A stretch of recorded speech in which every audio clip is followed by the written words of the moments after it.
Right now at 5, a tractor trailer hauling chicken feed overturned in Newton County. We've got scattered thunderstorms rolling through the area right on cue. We'll tell you how long they're going to last and what the rest of our day looks like coming up. Plus, a new report shows redevelopment of the Union Depot in Joplin could lead to growth opportunities for the city. The 4 states' most watched news starts now. Good morning, 4 states, and welcome to the KOAM Morning News. It's 5 a.m. I'm Caitlin O'Shaughnessy. I'm Chris Warner. So you may have noticed it's raining. It's raining and there's lightning. There's a lot of lightning with these storms. So that's something we actually do want to remind you of. You know, lightning, it can be very pretty.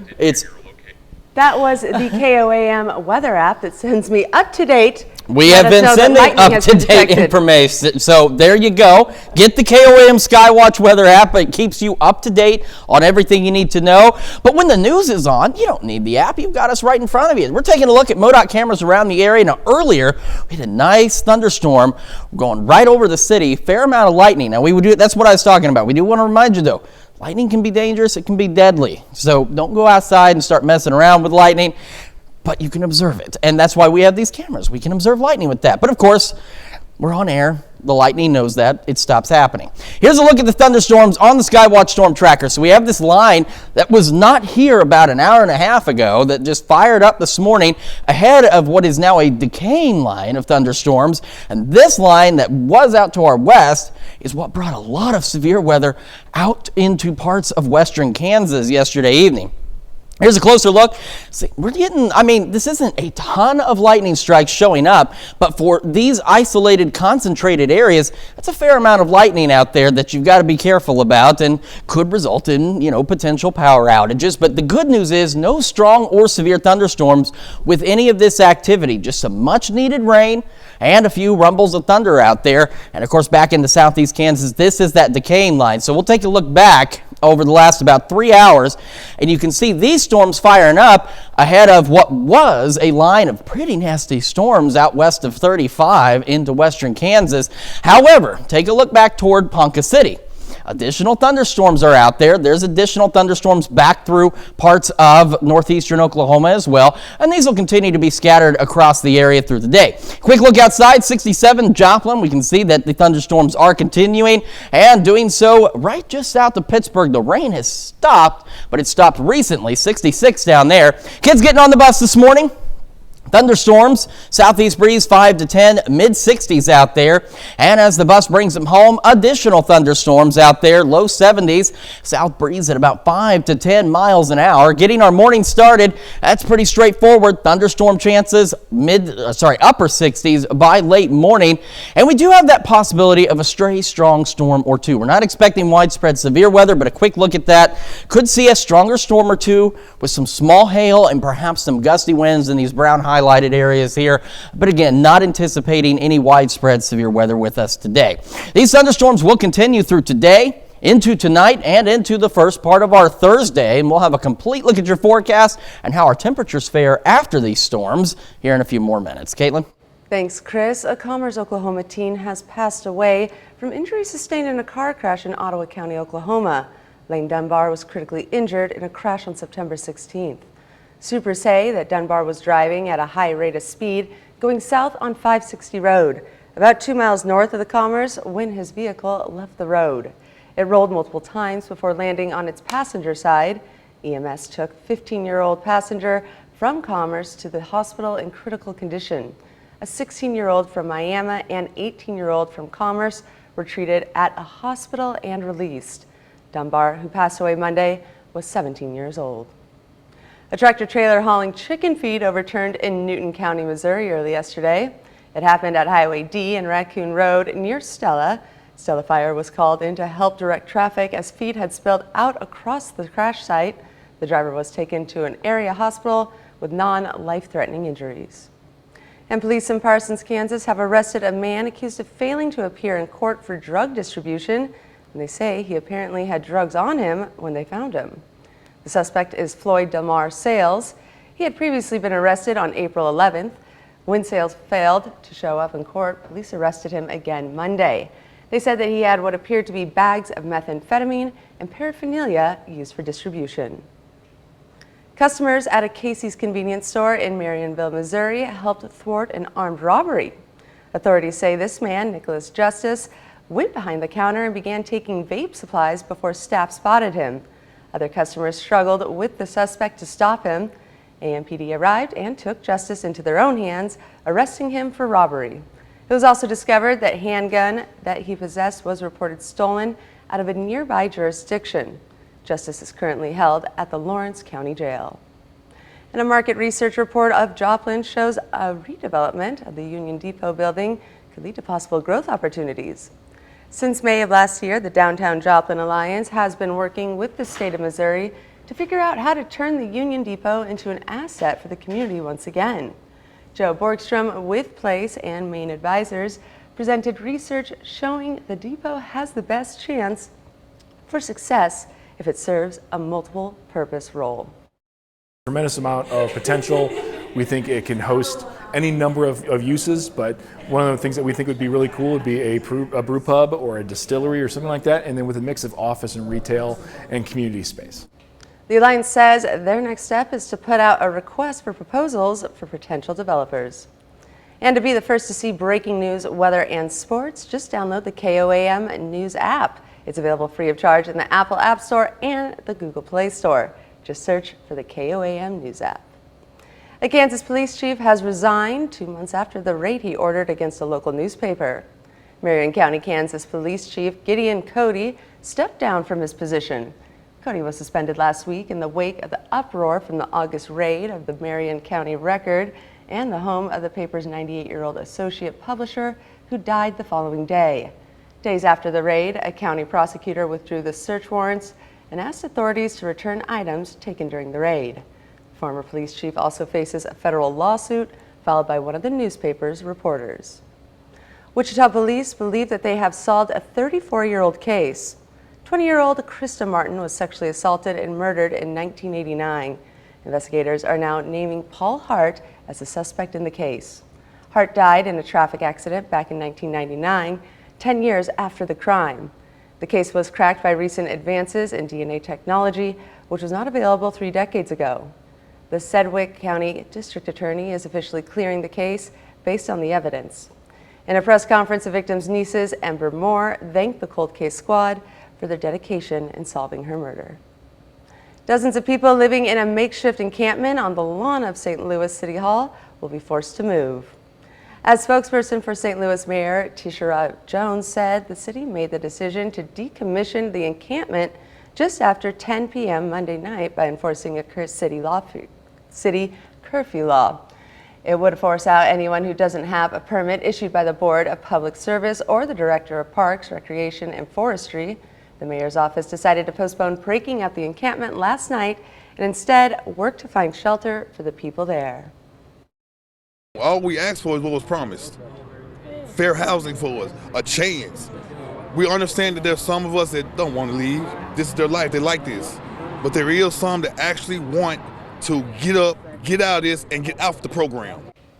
Outreach workers with the Department of Human Services visited the encampment yesterday morning to facilitate individuals into shelters and to accommodate additional individuals who arrived on site, according to a city spokesperson.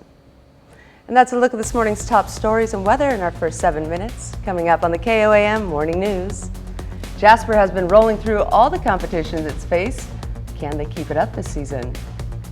Plus, at least 21 dead after a bus crashes in Italy yesterday. And rain chances return. We'll have what to expect from today with Chris Warner in the Skywatch Weather Center. You're watching the KOAM Morning News. We'll be right back.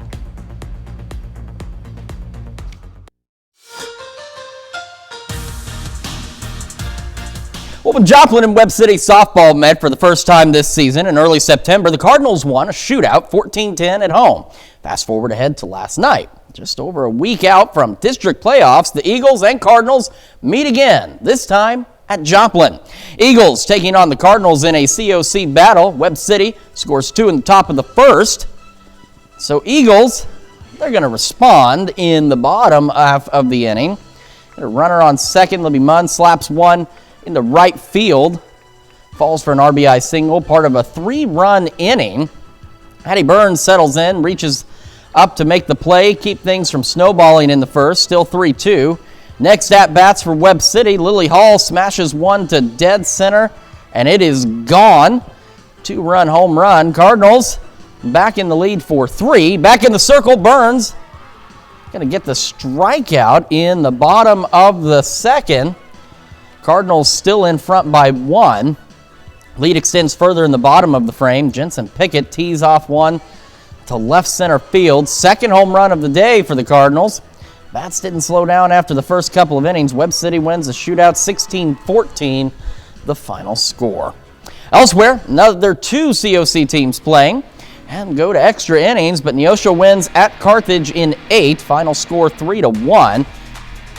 With the win, the Wildcats improved to 24-6 and finish as regular season champions of the Central Ozark Conference. Meanwhile, Carl Junction drops a tough one at home yesterday evening to Willard. Tigers come into town and win big, 15-3 the final score. Bulldogs play at Nevada later today before their final home game of the regular season next Monday against Branson. Over to high school volleyball. Jasper has been rolling through all the competition it's faced this season. Lady Eagles beat Thomas Jefferson High School 3-1 on Monday, which was about as close as anyone has gotten to beating them this year.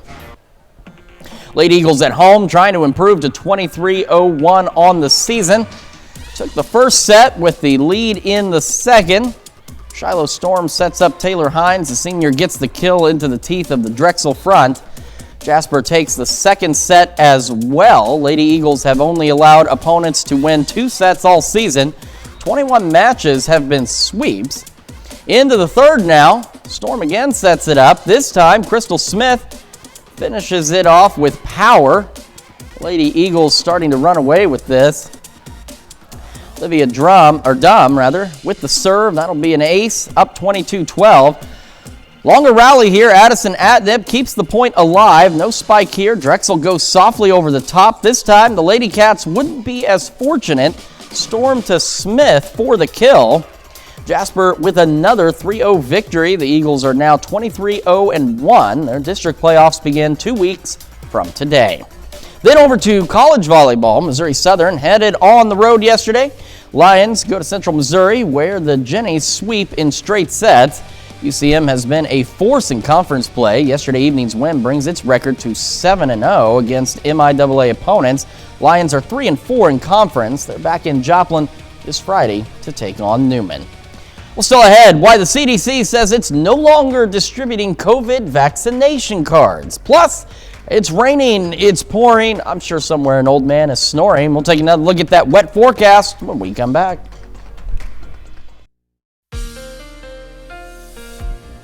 Welcome back to the KOAM Morning News. 5:18 now on this rainy Wednesday morning. So we've got this nice line of showers and thunderstorms now right along the I-44 corridor, stretching back into northeastern Oklahoma from Springfield on down. We've had a lot of lightning with these storms. They've been pretty electrical this morning, so do be aware of that. Do be cautious about the lightning. Don't be messing around with that. Here's a look at the last about 4 hours or so. All of this fired up ahead of a dying line of what was severe thunderstorms out in western Kansas. A couple of tornado reports out there, lots of wind and hail reports. That line, as you can see, fizzling out, but it did give birth to all of this activity out ahead of it. The good news is, at this point, no strong or severe thunderstorms, but boy, you watch some of that lightning and you would certainly think otherwise, because we saw a lightning strike here on our camera at 7th and Rangeline that, I'm not kidding you, it hit something pretty darn close to this camera site. We got thunderstorms in Joplin, 66 right now, wind variable at 4. There's that boundary. It's not very well organized up there, which is why today is not the day that sets off our cooler temperatures. We've got upper 60s for the most part across the area. 69 Fort Scott, 68 Nevada, Lamar, Carthage, 67 Pittsburgh, 70 Chanute, Independence, and Sedan, 72 Miami, and a little warmer you go further south, especially you start to get ahead of the storm. So storms just getting into the Grove area, so still at 74. But those of us who have seen some rain or are seeing rain are a little cooler. Those of us that are beginning to clear out are beginning to warm up. Now there is remote possibility of a stray strong storm or two as we head through today into tonight and early tomorrow morning. So as you can see, no areas highlighted for tornado threats. So that risk very low, but there is the possibility of maybe some storms with some small hail, perhaps some gusty winds in the areas highlighted in brown. And remember, this is what they call the day one outlook, and it will update again just before our noon. It'll update toward the end of our Fox morning show and again before the noon news. So we'll of course let you know of any changes if anything big comes up, but we're not anticipating anything like that. We head to noon. First batch of activity out of the way. Next batch of activity on the way. Here we are, 2 o'clock. Scattered showers, thunderstorms across the area. Again, couple could be on the stronger side. Otherwise, we're looking at just much needed rainfall. Here we go later into the evening. Little pauses in activity here and there. And then we'll see more widespread thunderstorms as we go into early tomorrow morning. So about 24 hours from now. And then we'll start to see that clear on out for the rest of our Thursday. Today, looking mid 70s, maybe some upper 70s out there. Scattered thunderstorms throughout the day. Thunderstorms will pick up again as we head into the overnight hours, and we'll hang out right around the mid 60s for our overnight lows. And then this system tomorrow, the morning thunderstorms, we start in the upper 70s, things cool back 60s, so well below average Friday, Saturday, and then we turn back around and go right back above average as we head into the next work week. But at least we have 2 or 3 days of fall-like temperatures in the 4 states. That's a quick check of your forecast. We'll be back with Health Watch right after this. Topping Health Watch this morning, the CDC says it no longer is distributing COVID vaccination cards, a former staple of the pandemic. The white cards debuted in late 2020, and it was a simple way for the government and vaccine recipients to keep track of doses and could be used to prove vaccination status for things like large events and international travel. The federal government no longer requires people to show their vaccine card when coming in from outside the country. And most countries have also stopped requiring proof of vaccination to enter. But the CDC says you should still check with your destination before leaving the U.S. Also, major pharmacy chains say that you don't need your old card to get the newly updated vaccine. The CDC says vaccine recipients can get a digital or paper copy of their full vaccination record from their state health department's immunization information system. And the United States is seeing a dramatic increase in syphilis cases, and medicine to treat the sexually transmitted disease is in short supply. More than 36 public health groups are urging the White House to take action to increase production of Bicillin. They want the administration to work with the drugs maker Pfizer to make sure there is an adequate supply. The National Coalition of STD Directors said Tuesday it has not yet received a reply from the White House. The Centers for Disease Control and Prevention says syphilis cases rose 74% between 2017 and 2021. And congenital syphilis, when a mother passes the infection to her baby during pregnancy, increased more than 203% during that time. The White House says it is working to fix the supply chain issues causing the drug shortage. Pfizer said it has increased its production of Bicillin by about 30% this year and hopes to double its output by the end of next year. And it's the second most common cancer among women in the U.S. While the annual rate of deaths for breast cancer is declining, it remains the leading cause of cancer deaths among women overall. And early detection is critical to survival. In today's Health Minute, Mandy Gaither has more on the importance of getting screened early and often. Kind of looked down and I was like, what is this? It was like a snowball rolling downhill. In just weeks, Felicia Brown went from finding a lump in the shower to a diagnosis of stage 3 triple negative breast cancer. After that came 6 months of chemo, then a double mastectomy and radiation treatments. If it had not have been for me noticing that what I had wasn't there the day before, I probably wouldn't have been here. The American Cancer Society says early detection is critical, and so is knowing your breast cancer risk. Breast cancer screening is much more than just about your age.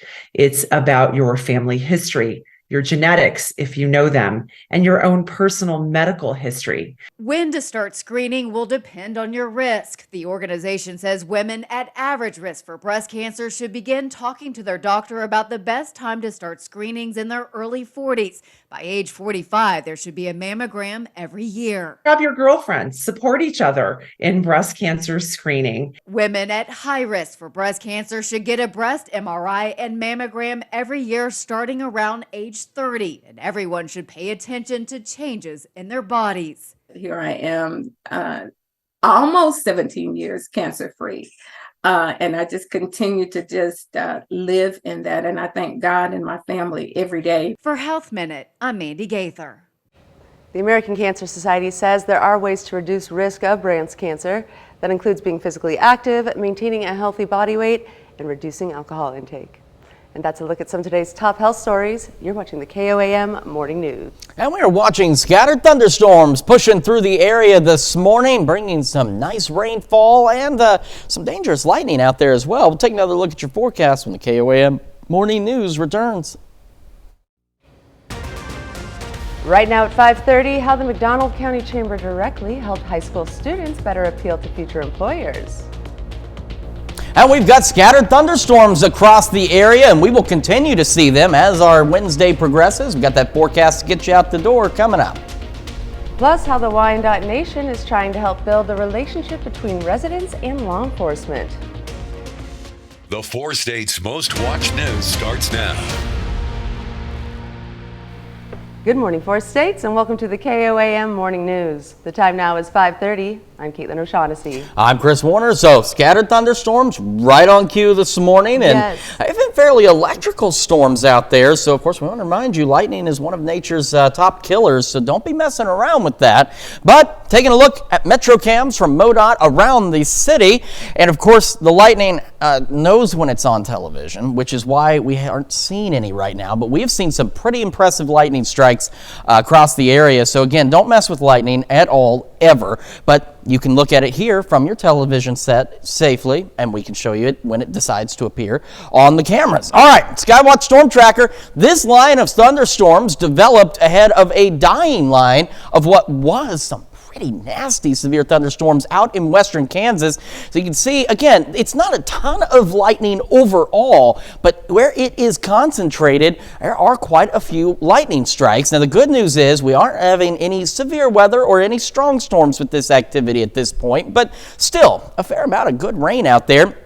The heavier activity starting to push out of northeastern Oklahoma, but we're watching for additional development. Let's drag this down here, down toward the Tulsa area and points westward and into Kansas. Now up into parts of southeast Kansas, the original line of storms, these little showers are all that's left of that. But take a look around Fredonia, right in between Fredonia and Independence, the showers and thunderstorms that are beginning to redevelop thanks to just the atmosphere that we have. So there's that initial line dying out. Here's those storms flaring up quite nicely, and here's additional redevelopment beginning to take place back behind it.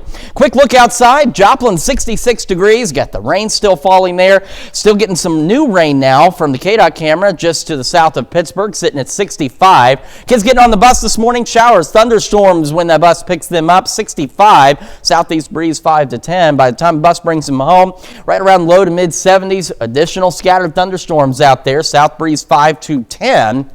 We get our morning started. Again, thunderstorms continuing to be scattered, and this is going to hold us, for most of us, into the 60s as we go through the morning, and we'll go upper 60s by late morning. There is that chance of a stray strong storm or two. Now, the good news is we're not expecting any kind of widespread severe weather or anything like that, but we could see some small hail and perhaps some gusty winds with some of the stronger storms as we head through today, tonight, and into early tomorrow morning.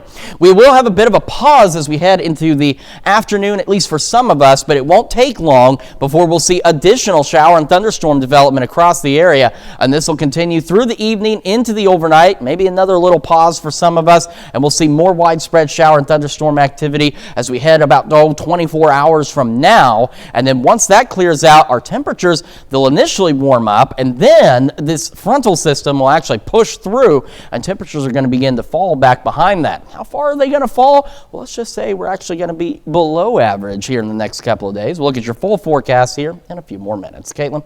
Thanks, Chris. The state of Missouri is offering tax credits for meat processors and specialty crop producers.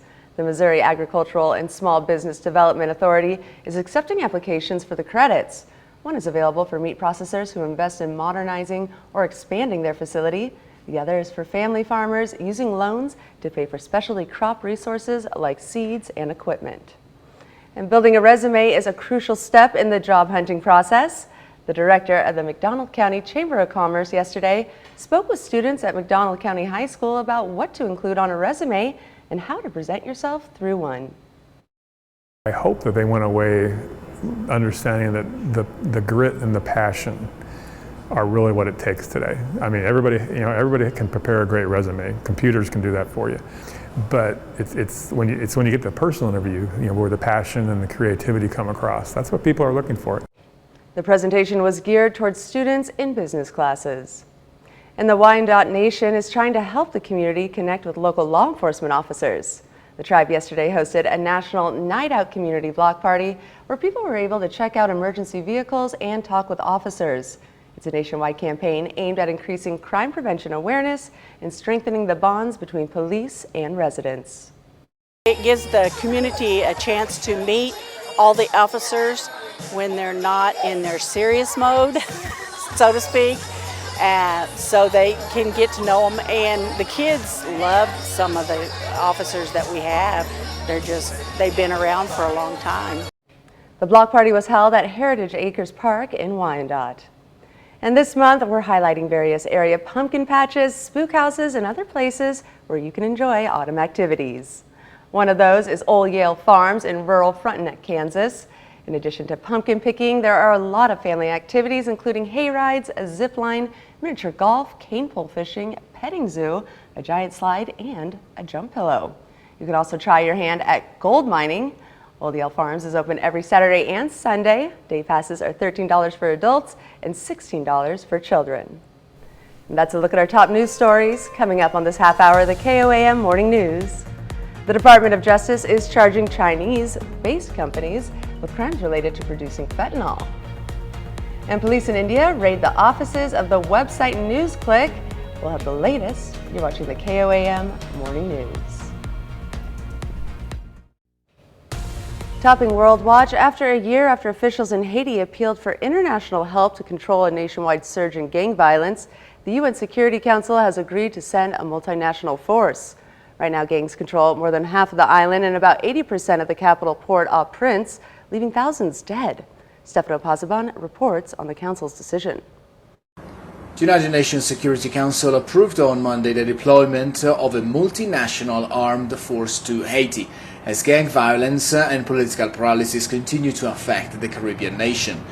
The force is expected to be led by Kenya, which has pledged 1,000 policemen to spearhead the mission, although other countries in the Caribbean have also expressed their intention to participate. The vote was passed on Monday afternoon with the abstention of China and Russia. It follows repeated calls by the Prime Minister Ariel Henry to pledge for international assistance, and it was actually applauded by the government of Henry.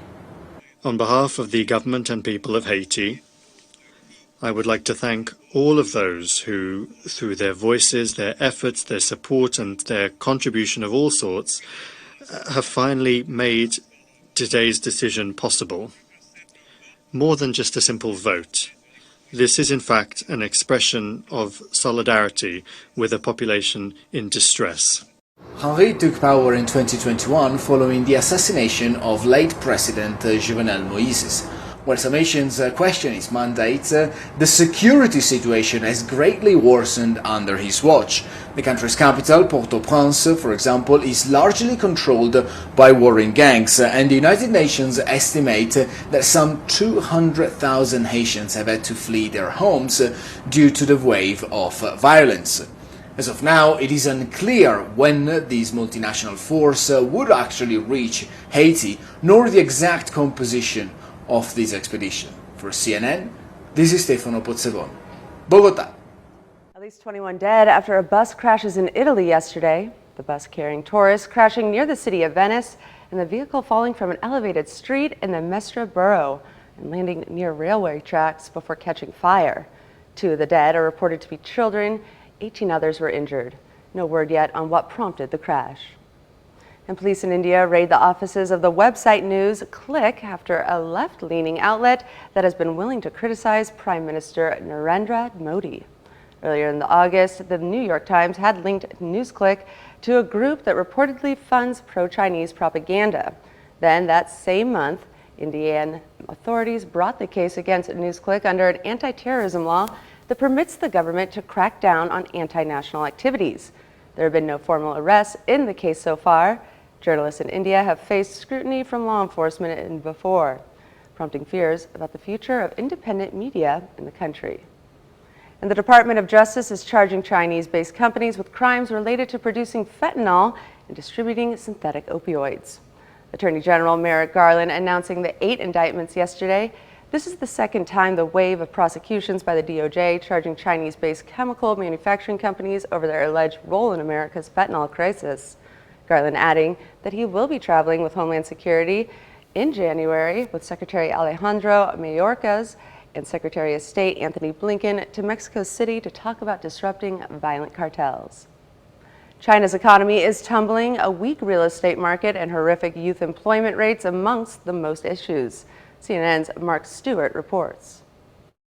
China, the world's second largest economy, is in a slump.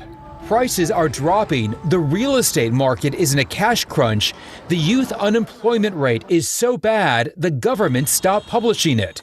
And some local governments are so broke, medical benefits for seniors have been cut, leading to protests. Tough times across the country. Yet this is the Chinese economy government officials are eager to show the world. Bustling factory floors, a free trade zone, and an industrial park dotted with international companies.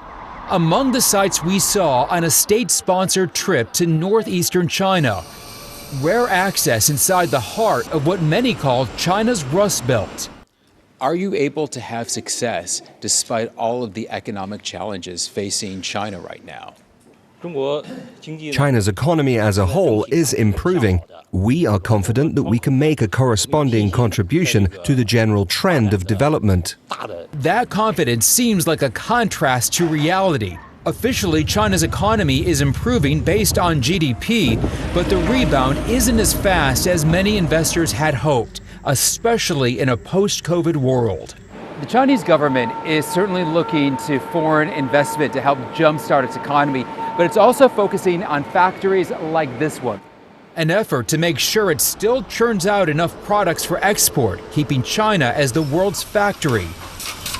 At the same time, upgrading key industries, especially tech, to become self-reliant or even leaping ahead of the US and other rivals. Needed solutions as China remains one of the biggest drivers of global growth. A slowdown in China is going to impact everyone else in the world. You will have the effect, of course, in demand, you will have the effect in prices, and so on and so forth. China saw so much growth in the past, economists say eventually it would hit a wall. Now it's hoping some of the industries we saw here on this trip will help the nation climb over it. Mark Stewart, CNN, Dalian, China. That's a look at some of your biggest headlines from around the world. We'll be right back. Welcome back to the KOAM Morning News. It is now 5:46, coming up on 5:47 now on this Wednesday morning. I almost forgot what day of the week it is. We've got a line of showers and thunderstorms, the leading edge now pushing through to the northeast, but the overall line moving roughly east across the area. Seeing some showers trying to get going again across parts of southeast Kansas. The original line of nasty storms out to the west has since died out, and you can see where it kind of just decays, falls apart out there, but it did set the stage for development out ahead of it. But take a look in the last little loops here. Down across parts of Washington and Nevada counties in northeastern Oklahoma, new development taking place. The activity is rolling northeast, but you can see the line is pushing to the east. So we will continue to see scattered storms across the area as we go through our Wednesday. Thunderstorms in Joplin right now, 66. Northwest breeze at 5, and you can see that rain falling from our camera there at 7th and range line. Around the area, there's that boundary, and that boundary is not actually going to get through here until tomorrow, which is why today and tomorrow our temperatures don't really fall that much yet. We have got the mid-upper 60s for most of us, 70 in Chanute, Newada, Veneta, 67 Miami, now a little cooler in Grove. See, 68, a little cooler in Miami. Ahead of the rain, they were a little warmer, actually in the low 70s. 68 Neosho, 67 Carthage, 68 Lamar, and 66 in Pittsburgh. we do have the possibility of a strong storm or two. The good news is at this point, we're not anticipating any widespread severe weather, but some of the stronger storms through the day and into the overnight could have some small hail, perhaps some gusty winds, and we'll keep an eye on that for you in case that changes, but really not expecting any significant changes on that front. All right, so we get a pause in activity. It will be brief as we head into the late morning afternoon. And then take a look. We'll see additional development take place pretty quickly this afternoon, and then we'll just be with those scattered showers and thunderstorms through the evening, into the overnight, and then again into tomorrow morning around the time we're back on with the KOAM morning news. And then all of that will push on out of here by the mid-morning, early afternoon hours, and once it's gone, eventually that frontal boundary does push through, and temperatures, they'll warm slightly initially, but then they will actually begin to fall back behind that. We'll tell you how much they're going to fall here in just a moment. Today, mid-70s. Some of us may not break out of the low 70s. Others, if you get a little more sunshine, if you get a break in the storms at the right time, may go upper 70s. Scattered storms throughout the day for us. Scattered thunderstorms will continue, actually increase as we go overnight. We'll fall back into right around the mid-60s across the area. Tomorrow, again, close to average like today, mid-70s, upper 70s. Once the morning storms clear out and that frontal boundary pushes through, temperatures they don't plummet, but they will begin to fall back behind it. We're talking low 50s tomorrow night. Then check this out. We are 10 to 15 degrees below normal Friday and Saturday. Overnight lows fall back into the low 40s out there, maybe even some upper 30s for some of us Friday night. And then we're still below average Sunday, right about average Monday, and as we head into the next work week, it doesn't take long. We start to warm back up, mid-80s, and we see some additional thunderstorm chances by next Thursday. That's a quick check of your forecast. We'll be back with more of the KOAM Morning News right after this. A Utah woman is grateful to an off-duty firefighter who jumped in to rescue her mother who crashed into a canal, trapping her underwater for several minutes. Darian DeBrule has the story. She goes out of her way for anybody and everybody. On Saturday morning, Cynthia Bagley was on a mission to get her daughter Grace and her grandchildren some special cereal in Tremonton. They were selling really big bags of cereal for like $1 something, and she wanted to be the first one there. Bagley left her home in Logan before the sun peeked over the mountains, but she never made it to the sale. What happened is still under investigation, but somehow she ended up in a canal upside down. They said she was under the water for a good 5 to 10 minutes. This is the canal that Bagley's truck crashed into. Her daughter says if it wasn't for off-duty firefighter James Munns, she doesn't know if her mother would still be alive today. Just come upon the wreck, seen the truck in the canal on its side, and some people there were, so I stopped and asked them, is there somebody in there? And they said yes. Munn's life-saving instincts kicked in, and within seconds, he was in the cold water. They were seat belted in, so they were stuck underwater, so I used my pocket knife, cut the seat belt in 2 different places, and then I was able to get them up out of the water. Hansen says her mom is still in critical condition, but because of their family's hero, she's still here to fight another day. I'm not a hero. I just doing what I thought was right. You know, God puts people in certain places at certain times. You know, our hearts go out to them. If it wasn't for you and your actions to get my mom out and perform CPR, she wouldn't be here.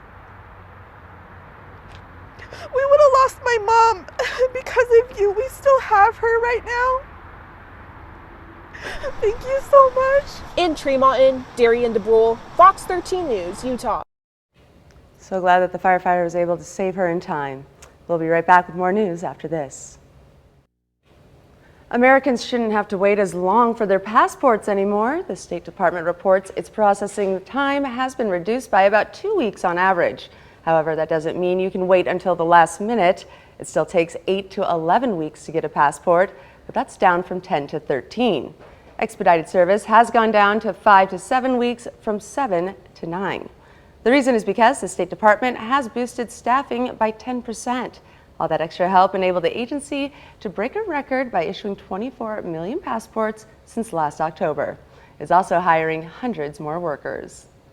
And this week, Taco Tuesday falls on a Wednesday. That's because it's National Taco Day. October 4th is the day to chow down on the tasty delight, hard shell or soft shell, stuffed with whatever your heart desires. Some gooey cheese, delectable meat, or seafood, veggies, beans, a dollop of sour cream, or some salsa with a kick. There are savory tacos and dessert tacos. As you probably know, we have Mexico to thank for tacos. So why the word taco? It's believed to have originated from Mexican silver miners in the 18th century who used wrapped explosive charges to excavate the ore. Those charges look similar to tacos, and in the USA, National Taco Day started in 2009. No one's taking credit, but whoever it is, we thank you. I think it's funny that tacos are associated with explosives.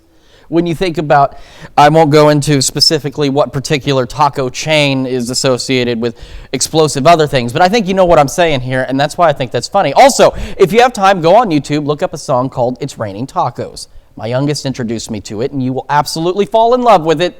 All right, so we are looking at mid-70s today. Scattered thunderstorms throughout our day. We will continue to see thunderstorm chances through the evening, increasing into the overnight, hanging out right around the mid-60s. A couple of strong storms with some small hail, gusty winds possible, but the good news is still not anticipating any kind of like widespread severe weather.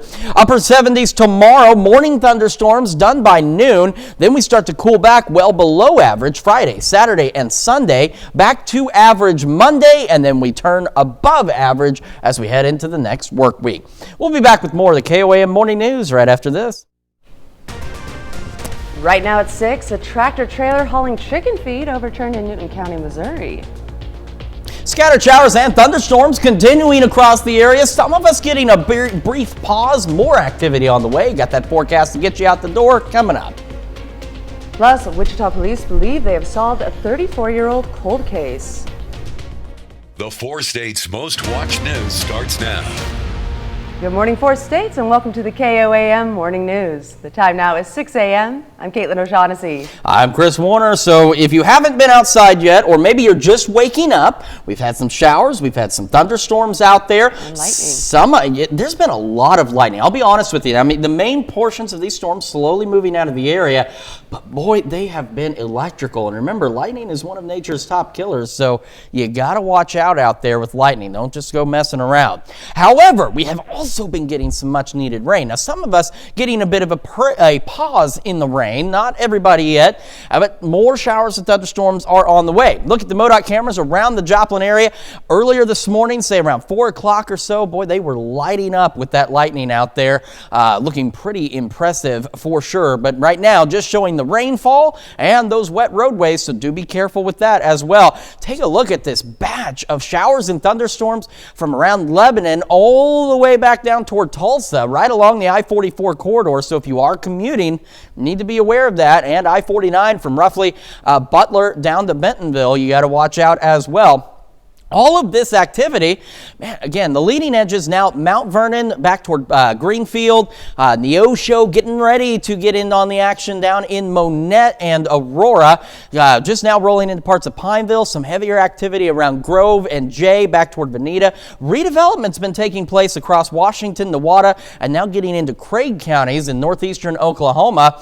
And southeast Kansas, we tried to get a little reflare going on between Chanute area and around between Yates Center and Fredonia. It just hasn't really happened, but don't worry, more thunderstorm activity is on the way. So here's a look at that loop of the activity. So the storms are rolling northeasterly, but the line itself is being pushed east. So that's where it gets a little interesting in how we get these storms. So look at this guy over here by Ponca City. Not nearly as impressive as he was, but he's still trying to work into the area, and we will begin to see redevelopment out there as well. Quick look outside. Again, Joplin, rain around the Pittsburgh area starting to stop, but the road's still wet. 66 and 65. Kids getting on the bus this morning. Thunderstorm chances out there, mid-60s. Southeast breeze 5 to 10. More scattered storms by the afternoon. Right around the low 70s. South breeze 5 to 10. And as we get our morning started again, scattered thunderstorms, upper 60s by late morning. And I do want to remind you, there's that low possibility of a stray strong storm or two in the brown highlighted areas. So maybe some small hail, perhaps some gusty winds. Not anticipating any widespread severe weather, but of course, keep an eye on that for you. We're going to have another complete look at your forecast and tell you what this rain does to our temperatures here in a few more minutes. Caitlin? Thanks, Chris. A Commerce, Oklahoma teen has passed away from injuries sustained in a car crash in Ottawa. Lane Dunbar was critically injured in a crash on September 16th. Troopers say Dunbar was driving at a high rate of speed, going south on 560 Road about 2 miles north of Commerce when his vehicle left the road. It rolled multiple times before landing on its passenger side. EMS took a 15-year-old passenger from Commerce to the hospital in critical condition. A 16-year-old from Miami and an 18-year-old from Commerce were treated at hospitals and released. Dunbar, who passed away Monday, was 17 years old. And a tractor-trailer hauling chicken feed overturned in Newton County, Missouri early yesterday. It happened at Highway D and Raccoon Road near Stella. Stella Fire was called in to help direct traffic as feed had spilled out across the crash site. The driver was taken to an area hospital with non-life-threatening injuries. Police in Parsons, Kansas have arrested a man accused of failing to appear in court for drug distribution and then says that he apparently had drugs on him when they found him. The suspect is Floyd Delmar Sales. He had previously been arrested on April 11th. When Sales failed to show up in court, police arrested him again on Monday. They say he had what appeared to be bags of methamphetamine and paraphernalia used for distribution. Customers at a Casey's convenience store in Marionville, Missouri, helped thwart an armed robbery. Authorities say this man, Nicholas Justice, went behind the counter and began taking vape supplies before staff spotted him. Other customers struggled with the suspect to stop him. AMPD arrived and took justice into their own hands, arresting him for robbery. It was also discovered that the handgun he possessed was reported stolen out of a nearby jurisdiction. Justice is currently held at the Lawrence County Jail. A market research report on Joplin shows redevelopment of the Union Depot building could lead to possible growth opportunities. Since May of last year, the Downtown Joplin Alliance has been working with the state of Missouri to figure out how to turn the Union Depot into an asset for the community once again. Joe Borgstrom with Place and Main Advisors presented research showing the depot has the best chance for success if it serves a multi-purpose role. Tremendous amount of potential. We think it can host any number of uses, but one of the things that we think would be really cool would be a brew pub or a distillery or something like that, and then with a mix of office and retail and community space. The Alliance says their next step is to put out a request for proposals for potential developers. And if you're ever on the go and want to still be able to watch our newscast live, just download the KOAM Plus app. It's available free of charge on app stores of your choice. Just search for KOAM Plus. A Kansas police chief has resigned 2 months after the raid he ordered against a local newspaper. Marion County, Kansas Police Chief Gideon Cody stepped down from his position. Cody was suspended last week in the wake of uproar from the August raid on the Marion County Record and the home of the paper's 98-year-old associate publisher who died the following day. Days after the raid, a county prosecutor withdrew the search warrants and asked authorities to return items taken to the raid. The former police chief also faces a federal lawsuit filed by one of the newspaper's reporters. Wichita police believe they have solved a 34-year-old cold case. 20-year-old Krista Martin was sexually assaulted and murdered in 1989. Investigators are now naming Paul Hart as a suspect in the case. Hart died in a traffic accident back in 1999, 10 years after the crime. The case was cracked by recent advances in DNA technology, which was not available 3 decades ago. The Sedgwick County District Attorney is officially clearing the case based on the new evidence. In a press conference, the victim's nieces, Amber Moore, thanked the cold case squad for their dedication in solving her murder. And dozens of people living in a makeshift encampment on the lawn of St. Louis's City Hall will be forced to move. A spokesperson for St. Louis Mayor Tishara Jones said that the city made the decision to decommission the encampment just after 10 p.m. Monday night by enforcing a city curfew law. It would force out anyone who doesn't have a permit issued by the Board of Public Service or the Director of Parks, Recreation, and Forestry. The mayor's office decided to postpone breaking up the encampment last night and instead work to find shelter for the people there. All we asked for is what was promised. Fair housing for us, a chance. We understand that there's some of us that don't want to leave. This is their life, they like this. But there is some that actually want to get up, get out of this, and get off the program. Outreach workers with the Department of Human Services visited the encampment yesterday morning to facilitate individuals into shelters and to accommodate additional individuals who arrived on site. And that's a look at this morning's top stories and weather in our first 7 minutes. Coming up on the KOAM Morning News. Post reports early data show September shattered the global heat record for the month. Plus, in a historic move yesterday, now former House Speaker Kevin McCarthy was voted out of his leadership position. We'll have the details. And Chris Warner returns with another look at your Wednesday forecast. You're watching the KOAM Morning News. We'll be right back. Is it me? Topping Nation Watch this morning, the Washington Post reports early data shows that September shattered the global heat record for the month by a record margin. The average temperature for the planet for September beat the previous record for the month by more than a degree Celsius. It's the largest monthly margin ever observed. According to other data, temperatures around the world in September were at levels closer to what is normal for July. The September records come after the planet's temperature reached its warmest level on record over the summer.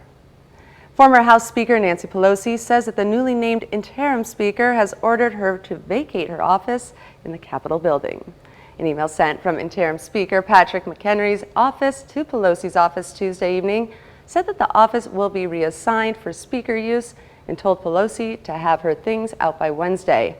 Pelosi, who will maintain her regular office in the Cannon House office building, called the eviction a sharp departure from tradition. McHenry was named Speaker pro tempore after the U.S. House of Representatives voted Tuesday to oust Kevin McCarthy as Speaker. GOP representatives say a new Speaker will be elected next week. And the president of the college in Massachusetts has stepped down from his position amid an investigation into sexual misconduct allegations. Glenn Sumsley was the president at Nicholas College.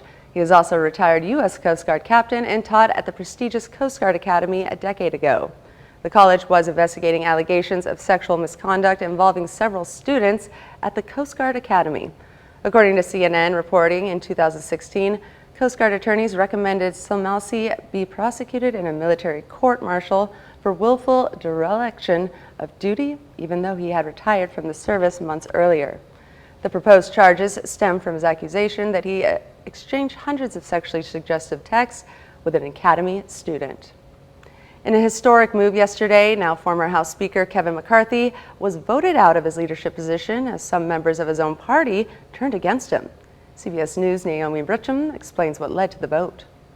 For the first time in American history, a House Speaker is ousted from his position in a no-confidence vote. The office of Speaker of the House of the United States House of Representatives is hereby declared vacant. Now, former House Speaker Kevin McCarthy lost his leadership role in a move led by a group of far-right Republicans who criticized the California congressman for working with Democrats to pass a bill preventing a government shutdown. I don't regret standing up for choosing governance over grievance. The final vote, 216 to 210, with all House Democrats plus 8 Republicans voting against McCarthy. I think today was a political decision by the Democrats. The coup led by Representative Matt Gaetz of Florida, who also accused McCarthy of making a secret side deal with President Biden on aid for Ukraine. Kevin McCarthy has made multiple contradictory promises. He lost votes of people who maybe don't even ideologically agree with me on everything. McCarthy has announced he will not run for Speaker again. Representative Patrick McHenry of North Carolina will now serve as the party looks for its next House Speaker. Naomi Ruckham, CBS News. Several names have been floated to replace McCarthy, including House Majority Leader Steve Scalise of Louisiana. That's a look at some of today's top national headlines. Now here's Chris with a look at your forecast. Yeah, we've had scattered showers and thunderstorms across the area as we've gone through the morning. MoDOT cameras around the Joplin area showing the rain still falling, but some of the heavier thunderstorm activity now pushing off to the east. And the Skywatch Storm Tracker showing where that thunderstorm activity is. There's a brief pause in activity in parts of southeast Kansas. However, more thunderstorms are on the way. We'll have another complete look at your forecast here in a few more minutes. America's latest celebrity romance gets a Halloween twist. Patrick Cornell shows us the pop star and the NFL player all dressed up for the holiday. And take a look at this. The hottest couple in entertainment. Yes, we're talking Travis Kelce and Taylor Swift. Trailer, perhaps the perfect pair, now hauntingly Halloweenified. Michael Owens of Indiana created the larger-than-life skeleton dubbed Scalar Swift to pay homage to the upcoming release of the re-recorded 1989 album. Originally, the pop icon was going to be a solo act until legendary Kansas City Chiefs tight end Travis Kelce caught her eye. And Owens, she knew the blank space had to be filled. When she attended the Chiefs game, I just thought it would be fun to make one of them Travis Kelce. Also just in time for the start of Halloween season, this spooky skull caused quite the scare at the Salt Lake City airport when agents found it lurking in a passenger's bag. Officials say wiring inside the cranium made it look like an explosive device, so they shut down checked baggage operations for nearly 2 hours while investigating. Turns out, this mystery was a no-brainer. The skull is a training device used to teach surgeons how to do lobotomies. Forget empty heads, this is for those with empty stomachs. And no, your eyes aren't deceiving you. That moon looks exactly like a ravioli. NASA shared this image of Pan, which orbits around Saturn. Scientists say the ring around the equator makes it look like puffed up pasta. The outer space snack was first discovered in 1990, but new tech allowed us to get this new look at the fun feature. For Take a Look at This, I'm Patrick Cornell. I absolutely love seeing Taylor at the Kansas City Chiefs games, and that also could be the prize-winning costume for this year's Halloween parties. We'll be right back with more, but first here's Chris with the weather. Yeah, we're taking a quick look outside Joplin, Pittsburgh. Still some rain falling in the Joplin area. Here's a look at the radar. We're seeing a break in the activity in parts of southeast Kansas, but look into Nowata and Craig counties in northeast Oklahoma. Thunderstorms down there will eventually make their way back up into Labette and Cherokee counties. More storms on the way. Take a look at that forecast when we come back.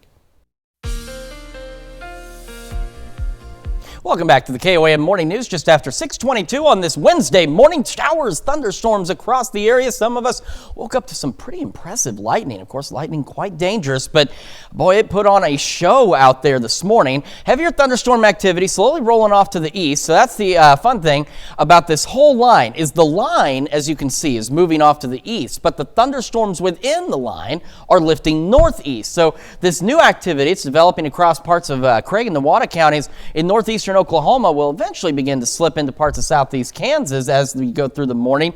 And then we're expected to see additional development as we go later into the morning, early afternoon. So we will see more storms. Joplin right now, if I step over here, you can see the rain still falling. Some thunderstorm activity out there. 66, north-northeast breeze at about 3. Temperatures around the area, we got 68 in Nevada, 69 in Fort Scott, 66 in Pittsburgh, 67 Parsons, 66 Miami. And back behind some of the rain, warming up a bit, 70 Nowata and Veneta. And ahead of the rain, it's starting to cool back a little bit. We do have that chance for a stray strong storm or two. So you can see tornado risks, no areas highlighted, so that makes that very low. But we could see some small hail, perhaps some gusty winds in the areas highlighted in brown. We're still not anticipating any widespread severe weather with this activity, but a strong storm or two possible as we head through the afternoon, evening, overnight, and into our Thursday morning. So here we are about noon. This initial batch of showers and thunderstorms rolling out of here, but look back behind out in Elk Chautauqua counties and Greenwood counties, we start to see additional development take place, and as we head into the afternoon, more showers and thunderstorms. And once that initial batch gets through, sets the stage for additional rounds of scattered showers and thunderstorms throughout the evening into the overnight. And see another brief pause right around 11 or so, and then we'll see redevelopment overnight and more widespread shower and thunderstorm activity as we head towards sunrise tomorrow. And by the time we reach the afternoon hours, that begins to let up.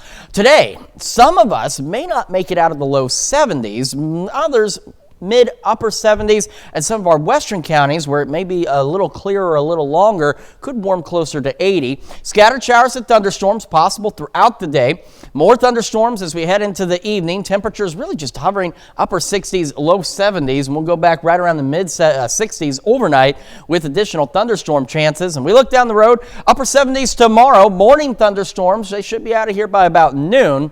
Back behind all of that, temperatures will slowly fall. They don't plummet, but they'll gradually get cooler We'll go back in the low 50s, and then we will be 10 to 15 degrees below normal for our Friday and Saturday. Still a little below normal on Sunday, back to about normal on Monday. And we start to warm up again next week, back into the low to mid 80s again. But check out these overnight lows. Friday night, low 40s. Some counties out there, some of you could see the upper 30s. So do be prepared for that, especially if you got some plants outside. Hanging on to the 40s Saturday night, a little bit better Sunday night, back in the low 50s and upper 50s by Monday night. That is a check of your forecast. Now we are going to send it over to Caitlin for Health Watch. Thanks, Chris. Well, the pandemic fueled more spending on mental health services for young people.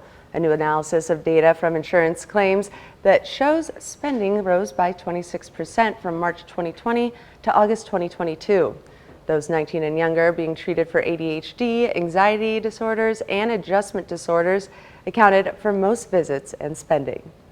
And living in a walkable neighborhood could protect against obesity-related cancers in women. Researchers followed more than 14,000 women ages 34 to 65 for nearly 3 decades and found those who lived in more walkable neighborhoods had a 26% lower risk of these types of cancer. The authors of the study noted that this was particularly protective against the risk of postmenopausal breast cancer. And screening for diabetes at the emergency room could uncover thousands of undiagnosed diabetes and prediabetes cases. That's according to a study out of the UK, which found that out of 1,300 patients selected at random, 9% were diagnosed with type 2 diabetes.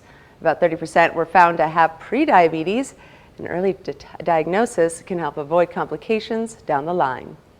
That's a look at some of today's top health stories. We'll be right back. Right now at 6:30, the McDonald County Chamber Director helps high school students better appeal to future employers. Scattered showers and thunderstorms continuing for some of us this morning, and we will see additional chances for rain as we head through the day. Take a look at that forecast, get you out the door coming up. Plus, how the Wyandotte Nation is trying to build a relationship between residents and law enforcement. The 4 states' most watched news starts now. Good morning, 4 states, and welcome to the KOAM Morning News. The time now is 6:29 a.m. I'm Caitlin O'Shaughnessy. I'm Chris Warner. So we've had those scattered showers and thunderstorms out there this morning. So it's pretty impressive lightning out there. And of course, lightning it's very like the paparazzi dangerous. out there. Yeah, but man, it put on quite a show as these storms rolled through the area. Not seeing nearly as much lightning from the MoDOT cameras in Joplin, and that is as the main bulk of the thunderstorm activity for now is pushed off to the east. But you can still see the wet roadways out there. Some shower activity still falling. Just saw some lightning on this camera here at 7th and Garden Grove. And as we take a look at the Skywatch Storm Tracker, here's where the bulk of that thunderstorm activity is. This is a line that is now stretching from just south of Columbia, back along I-44 and down into northeastern Oklahoma, and then in Newada and Craig counties in northeast Oklahoma, starting to see some redevelopment take place. So zooming in southwest Missouri, Monette getting in on some action, Mount Vernon a little pause in the heavier rain, but still around you. Greenfield as well, Little Cell right to the southwest of Neosho. Got some heavier showers into northern Craig and Ottawa counties in northeastern Oklahoma, right around the Miami area, north of Veneta. We go back toward Newada along 169 south of Coffeyville. More thunderstorm development taking place, and even south of that, there was a batch of storms died out and gave birth to that line essentially. Still trying to see some redevelopment take place. Got a few showers around the Parsons and Erie area, and we'll eventually see this redevelopment that's back into northeast Oklahoma push into Labette and Cherokee counties as we go through the morning. So the bulk line is pushing to the east, but the individual storms within are rolling to the northeast as part of that line. And this little guy in Ponca City died out, but you can see it continues to just kind of recycle. And boy, look at it too, just racing off to the east. So it will eventually join up with some activity there in Newada County. Quick look outside. We've got the rain showers, wet roadways around Pittsburgh, but the rain has stopped. 66 in Joplin, 65 in Pittsburgh. Kids getting on the bus this morning. Of course, scattered thunderstorms, mid-60s, southeast breeze 5 to 10. We'll see low 70s and additional scattered thunderstorms this afternoon. South breeze at about 5 to 10. Wet start for us. Scattered showers and thunderstorms through the morning hours into the upper 60s. Now, some of us where the rain pauses a little longer may go a little warmer than that. And we do have the risk for maybe a strong storm or two. No widespread severe weather expected at this point. But in the brown highlighted areas, maybe some small hail and perhaps some gusty winds with the stronger storms as we go through the afternoon, overnight, and into tomorrow morning. That's how long the rain is going to last. And it's also going to have an impact on our temperatures, albeit brief. We'll take a look at that full forecast here in a few more minutes. Caitlin? Thanks, Chris. The state of Missouri is offering tax credits for meat processors and specialty crop producers. The Missouri Agricultural and Small Business Development Authority is accepting applications for the credits. One is available for meat processors who invest in modernizing or expanding their facility. The other is for family farmers using loans to pay for specialty crop resources like seeds and equipment. The Wyandotte Nation is trying to help the community connect with local law enforcement officers. The tribe yesterday hosted a national night out community block party where people were able to check out emergency vehicles and talk with officers. It's a nation campaign aimed at increasing crime prevention awareness and strengthening the bonds between police and residents. I like it. I do. I really like it. It's a blessing for, for me to be able to do this kind of stuff. I think this is our 11th annual National Night Out. The block party was held at Heritage Acres Park in Wyandotte. McDonald County students got a first-hand lesson on how to build a strong resume. John Newby, the McDonald County Chamber Director, sat down with some business class students yesterday at the Performing Arts Center at the high school. He explained that a resume is a crucial tool for job seekers to showcase their qualifications, skills, and experiences to prospective employers. The lesson also gave one student a perspective on the importance of planning. It definitely showed me what I need for the future. Showed me that I'm gonna have to prepare for these things instead of just kind of giving me a blind guess.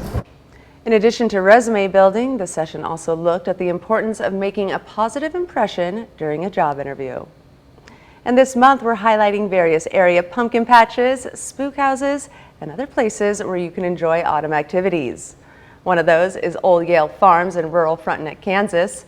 In addition to pumpkin picking, there are a lot of family activities, including hay rides, a zip line, miniature golf, cane pole fishing, petting zoo, a giant slide, and a jump pillow. You can also try your hand at gold mining.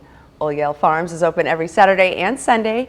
Day passes are $13 for adults and $16 for children.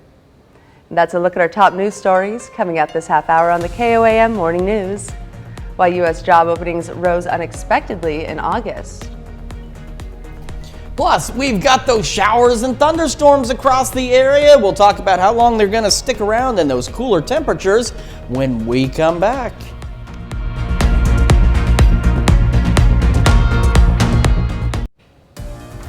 In Consumer Watch this morning, UAW contract negotiations continue in week 3 of the strike as both sides weigh different offers. Reporter Sarah Michaels has reaction from striking workers in Wayne, Michigan. No, 20% ain't good enough. The first offering in Ford's most recent contract proposal is a 20% wage boost for UAW workers, including a double-digit increase in the first year. Originally, the UAW was seeking a 40% hike, and now leadership has stated they're looking for a minimum of 30%. So our leadership has asked for 40%, and that's where I stand. The gap in pay increase seems to be the top issue on this most recent contract proposal for many UAW members. In the proposal, Ford Motor Company is also offering restored COLA, protected health care coverage in the top 1% of American workers, increased 401k contributions, increased time off, product commitments for every UAW plant in America, layoff protections for all permanent employees, having the time it takes to earn the top wage so average new hires will earn 6 figures by their 4th year, and eliminated wage tiers so all employees can reach a top wage rate. What do you think of that? I mean, I think that's awesome. I like that part of the deal. If Sean Fain were to sign off on this, would you feel good about this? Yes, I would. If I were to sign that now, I wouldn't sign it, for one. It's just not enough it's not everything we were asking for. As far as pay? As far as long-term commitment. When asked why the 20% isn't enough of a boost, each one of these UAW workers referenced 2008, saying Ford promised them their money would come back when their wages were cut then. So now they deserve that money and their raise. UAW leadership has yet to respond to the offer. Ford leadership has gone on record saying that if they were to meet all UAW demands, it could force the company into bankruptcy. If my leadership, Sean Fain, believes that's a good offer, I'm with him. If we get that 20% and another 20, we'll be on par where we should be. And U.S. job openings rose unexpectedly in August. That's according to new data from the Department of Labor, signaling the labor market remains tight. U.S. employers posted 9.6 million jobs in August, up from 8.9 million in July. It comes as some Federal Reserve officials have expressed openness to another interest rate increase this year in the central bank's efforts to curb inflation. Tesla and SpaceX CEO Elon Musk has once again topped Forbes' annual list of the 400 wealthiest people in America with an estimated net worth of $251 billion. He's followed by Amazon CEO Jeff Bezos, whose estimated net worth is $161 billion. Forbes has dropped former President Donald Trump from its list this year, estimating his net worth now at $2.6 billion. That's $300 million below its baseline for the list. And good news for lottery lovers. The grand prize for tonight's Powerball drawing has climbed yet again. The grand prize for tonight's Powerball drawing has climbed to an estimated $1.2 billion. That's the third largest jackpot in the game's history, and the cash option payout would be more than $550 million before taxes. The United States may soon see another group of workers hit the picket line. In addition to auto workers and Hollywood actors, tens of thousands of Kaiser Permanente employees are now planning to walk off the job Wednesday morning. The union representing the group says that this will be the largest healthcare strike in U.S. history. John Lorink reports.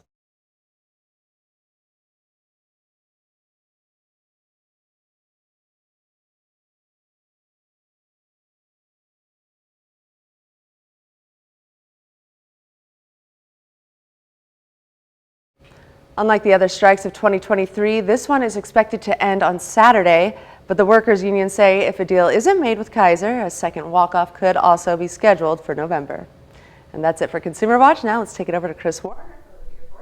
Yeah, we are looking outside from our camera at 7th and Rangeline. Now, right now, we've kind of let up on the rain in Joplin, but off to our southwest, more thunderstorms getting ready to roll into the city, entering out of northeastern Oklahoma. MoDOT cameras around the city showing where the roads are wet, but the rain has since stopped this morning. But earlier, boy, with some of those thunderstorms, again, no strong or severe storms this morning, but a lot of electrical activity. These things were really lighting up earlier this morning.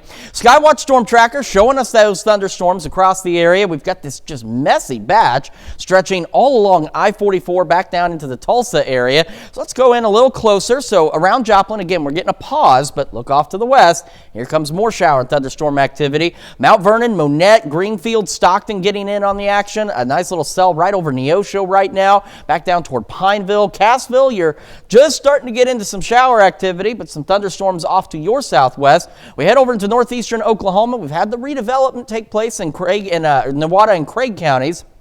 And now into Ottawa County.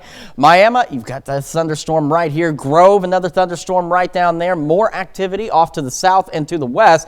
And in southeast Kansas, again, just between Parsons and Erie, this little shower managed to get going a little bit as it pushes off to the east-northeast.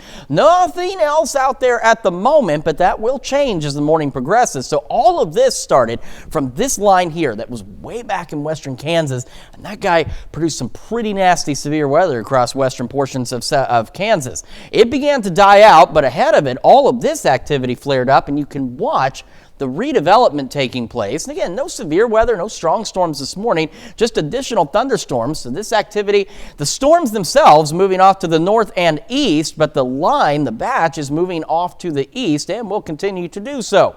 Quick look outside in Joplin and in Pittsburgh. Wet roadways, no rain at the moment. 66 in Joplin and sitting at 65 in Pittsburgh. Kids getting on the bus this morning, obviously got those scattered showers and thunderstorms. Make sure they have the umbrella, and they're going to want to keep it with them. Talking mid-60s by the time the bus picks them up. Southeast breeze 5 to 10. Southerly breeze 5 to 10. More scattered thunderstorms when that bus brings them home. Low 70s. Now, some of us are going to be a little bit warmer. Again, Kansas right now, a lot of southeast Kansas getting a pause in the rain, and that's going to allow some of you to go a little warmer than the rest of us. But on the average, we are looking at about the mid-70s today. Scattered showers and thunderstorms will continue through the morning. They'll start to let up a little bit by late morning around the noon hour, and then we'll see additional development later today. We'll go upper 60s, and again, some of us out west will go a little warmer. Now, strong storms are a possibility. We may see 1 or 2 out there. Tornado threat very low. No areas highlighted, but some of the stronger storms in the brown highlighted areas could have some small hail and perhaps some gusty winds. So something we'll keep an eye on for you just in case.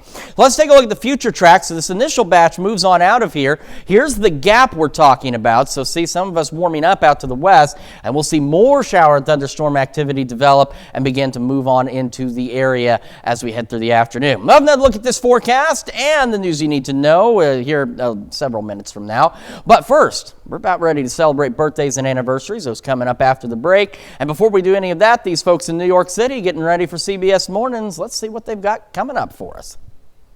Hello to you. I'm Gail King. Coming right up on CBS Mornings, Jeopardy record holder Amy Schneider will join us to talk about her new memoir, In the Form of a Question. The title, being the most successful female champion in the show's history.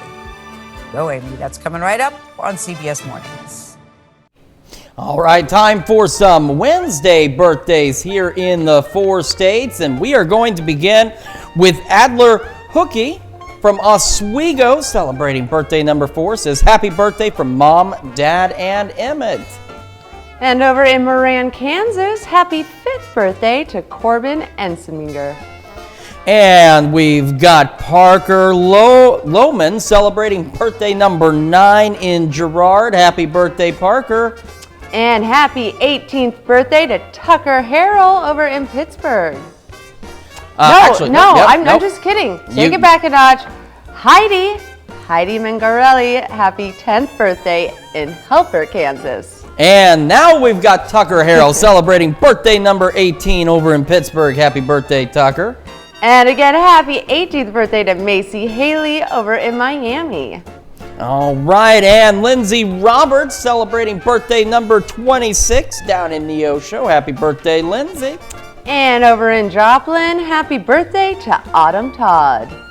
And we've got Lynette Downing celebrating number 47 in Frontenac. Says, love you bunches from your family. And happy birthday to Chris Kerr over in Chanute. And Kim Trowbridge also celebrating another year wiser in Chanute.